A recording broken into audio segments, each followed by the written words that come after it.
Hey, Drew, what's going on? Rob Cesternino. Drew, how are you? Rob, I'm tough. I'll tell you a story. When I was in casting, they were like, "Who are you like?" Because you got to answer that question. And eventually, they were like, "You're Rob Cesternino. You're just like Rob." That was my prototype. But I'll tell you, last night I felt a little bit more like Roger Sexton from the Amazon because I got buried. They Yes. had the Yeah. shovel out, the grave diggers were Yeah. standing around, and I was in the dirt. So waking up from that, and of course I'm sick. Oh, I'm doing okay. yeah. All right. Well, hope you're feeling better, Drew. What a nice compliment for me to receive this morning to hear that story. And yeah, really sad to see you go out of the game. And would Me just too. love to talk. I know that you think so much about the game. Can you tell us, for you, from your perspective, looking back, where did things go wrong for you? Yeah, so I think that, um, well, two, and one is hard to say, and so I'm always very careful to not retroactively correct things in these interviews because I feel like people do, and it ruins their authenticity. So I'm going to be trying totally honest. I was 100% confident Final Six up until Tribal Council. I had a conversation just before that kind of rubbed me the wrong way, and then the answers were not the simple answers that you would be giving if it was Julie. And so I started to get really nervous and think like, oh my God, should I ask Austin to play the idol? But that's a whole, bag of worms. And so I didn't. It's like, okay, that would be regret number one. More fundamentally, I think losing Emily at 7 was a big mistake Yeah. because Emily was a huge target. And she was also a valuable and loyal, alliance member. And I felt like at that point, I didn't need it.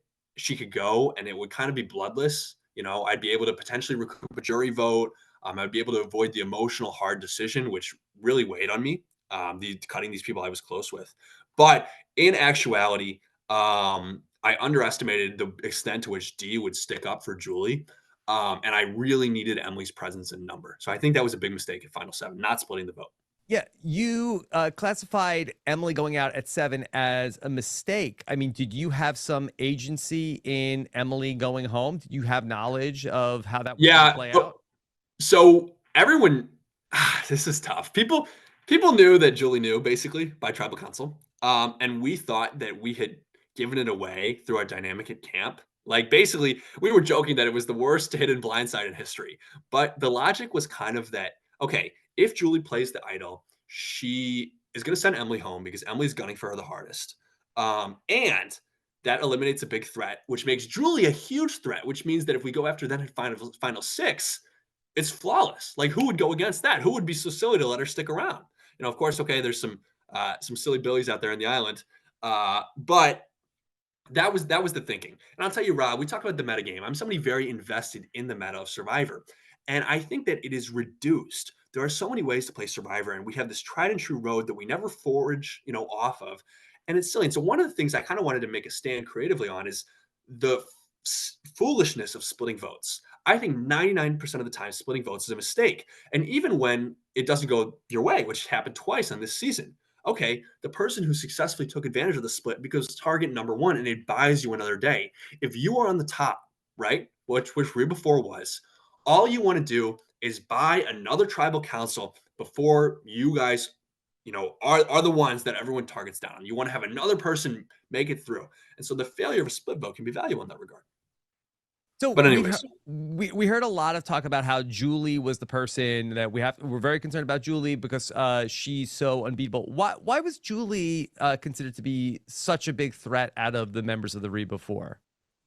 yeah, so it's interesting. They showed it like I was the one very eager to turn on the read before, which maybe was true, maybe it was people's perceptions. From my perception, I felt that Julie was the most likely to turn. We'd had an agreement to turn on each other at Final Six. Um, and all of a sudden, we started to hear all about these final three deals that Julie had made. She had one with me, she had one with Dia, obviously, she had one with Katura and with Emily. Um, and it really raised some questions like, okay, why are you plotting this hard? Where do we figure into your plan? And then she had also very strategically cultivated a relationship with Bruce, which allowed him to go home. And then she had played the idol. And so I felt that facing a potentially bitter jury, or certainly at least a jury that didn't like me, Julie would be a very positive choice because she had good relationships. She was very likable. She had made independent strategic moves. And that was a real threat to my win equity. How much did the Austin and D relationship affect your game? Uh, it was pretty monumental. It was pretty consequential. Because I mean, Rob, you've got a plan, and this plan gets you 20 days in, and then suddenly it's upended, Hmm. like they're falling for each other. There's a supra game aspect that influences their decision making, and I can compete with that. Like I'm not Austin's type. Austin D is Austin's type. Like what am I gonna do? Hmm. So then I was kind of screwed in a sense because it's like okay, suddenly like two of the people I'm closest with are way closer to each other for a reason that you can't compete with, and Yeah. so I've already laid so much groundwork that I can't tear down the house. I can't start over. Okay. Um, the idol that Austin gave to Julie. Yeah. So we really don't know in terms of like, is it a misunderstanding from Julie's perspective of like, oh, I thought this was my idol, or is No, she? Yeah, talk a I little can bit about remember the that. next day I was talking to her about it, like, pretty early, and I called it Austin's Idol, and she was like, "My idol." Like, she corrected me, and so Hmm. that was kinda just like, "Oh, okay, your idol." Because what am I gonna do, Rob? If she's set on it, she wants this thing. She wants the agency that it brings, the power it implies, and I can either, like, really aggressively go after that and, end the Reba Force connection early when we need unity to split votes against Bruce, or I can just let it be and deal with that problem later. And so I took the later route, whether that was the right decision or not. Uh, we could discuss in a longer setting, but yeah, Would love to. How about when in that episode, that same episode where okay, yeah. the idol gets given to Julie, there's a point where okay, either it's going to be Kendra or Jake, and D is the one that says, "I really want it to be Kendra." Was that a big decision ultimately for you? Uh, I don't know, like not really. I mean, I mean, we were going after Bellows, and Hmm. it was like we just need to chip the Bellows down until like Bruce gets immune, and then we'll split, and then it's kind of like, Yeah. from my perspective, a little bit more open season.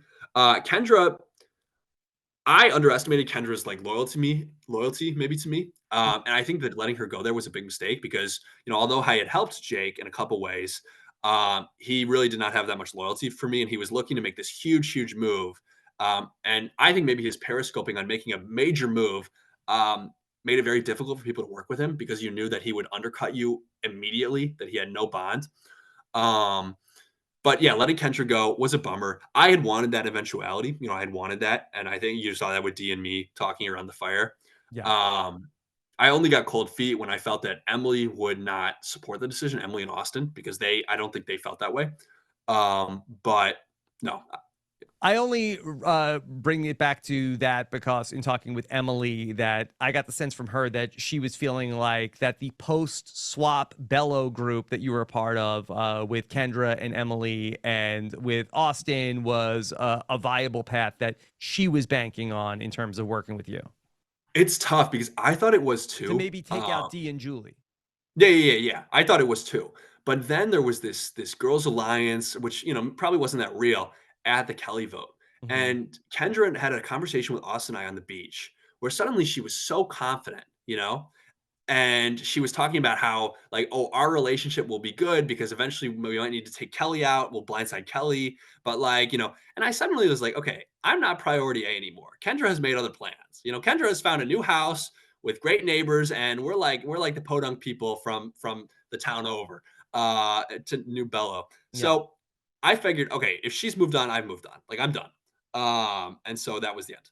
So But Emily did have that experience. we saw you in the last episode also talking with Katura and Jake, but we also know about your loyalties with the Reba people. So you said, I really see the final three very clearly if I make it through tonight's vote. What was going to be your ultimate final three that you wanted?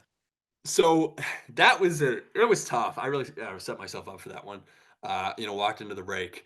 But basically at tribal council, I had started to really get the heebie-jeebies based on some questions I was getting, some of the answers that were given, which were very suspicious, and then also a conversation I had immediately before tribal council really set the alarm up. So I started to get awfully nervous, and when you get nervous, it's not just like, oh, I might go home. It's like, oh, I've been so confident and I might go home, Hmm. which you saw. But anyways, so when I said that, I was really trying to project strength. Like, if you think you're with me, like I'm in. Like we're going to final three. That's how confident I feel. Like, don't get rid of me. I'm stable. Um, but I would have gone to the end with anybody. My primary one was probably D and Austin because I thought I liked potentially my win equity with that group, and also it would mean not having to cut people I had a deep affinity towards. But I really would have gone with anybody. Did you have any suspicions that Dee was actually closer with Julie than she let on after saying that she was one of the votes to take Julie out? Yeah.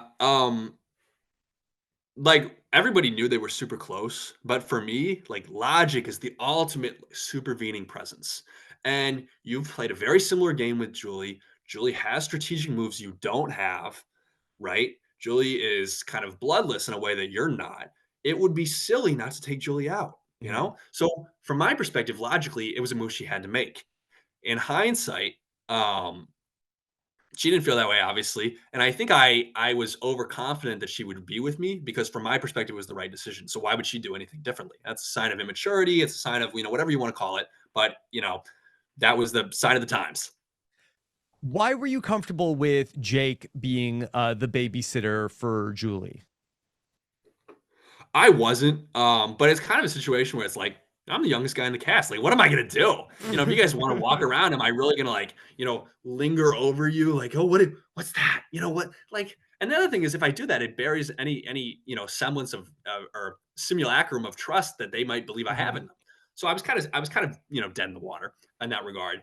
So I spent a lot of time with those two, but I spent most of my time with Julie because if she found the idol, I felt like it would be more threatening than if Jake found it.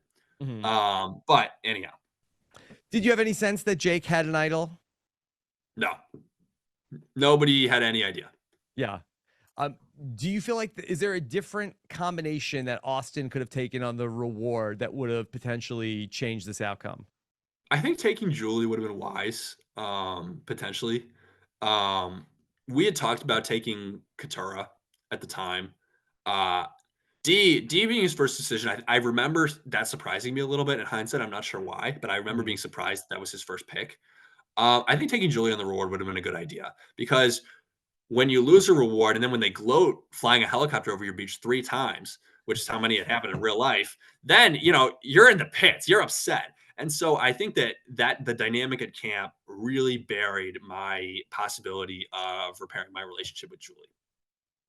What is from your experience one or two things that we didn't get to see that you think are important to your story Important to my story. and understanding your game? I don't know, man. I mean, like you're grateful for what you get, and I think that just with my edit this season, like my story was um, overconfidence and lack of substance, which is not how I felt, and was certainly disheartening to watch. But in terms of like a moment, I think the viewers would have enjoyed. Our crab hunting was pretty acrobatic. We would fling them in the air, and we would hit them midair with an oar. They'd fly apart, and I was like, they got to include that. All the drones come out when we do it, you know. In terms of strategically, um, one thing that would have been interesting for the viewers is the split vote, split tribal vote where Sifa went home Hmm. because Emily and I were so close to forcing rocks. We were so close. And it To was get what actually outcome? to get Bruce out. We Okay. forced rocks and Kendra would flip. And it was a very that was probably the most dynamic strategizing that I Hmm. had out there the whole game. That Yeah. that split tribe. So I think that was a missed opportunity. Yeah, and it's weird that we got to see like that same exact plan, and maybe they didn't want to show it twice from Jake's perspective. Rob, it's important that you pick up on that because a real driving motivation for the cast out there was we want it to be a good season. Everybody's fans. So, like going to Re before, we wanted to split on each other because we wanted it to be a good season. We didn't want it to be boring. We didn't want it to be South Pacific. Yeah. Um, and so in the same type of way, Rox is so excited to be a part of Rox is a big deal. And there was a general, ethos that it would be fun to go to Rox. Yeah. You got to take care of you though. You got to get that bag, Drew. Well, Worry maybe about next time. yourself first. Yeah, next time. All right. Well, Drew, so much more that we could ask you about, but I know you got to For run. But sure. anyway, really nice to talk to you. Hope you're feeling better and all the best. Okay. Of course. Take care, Rob. All right. Take care, Drew. Bye.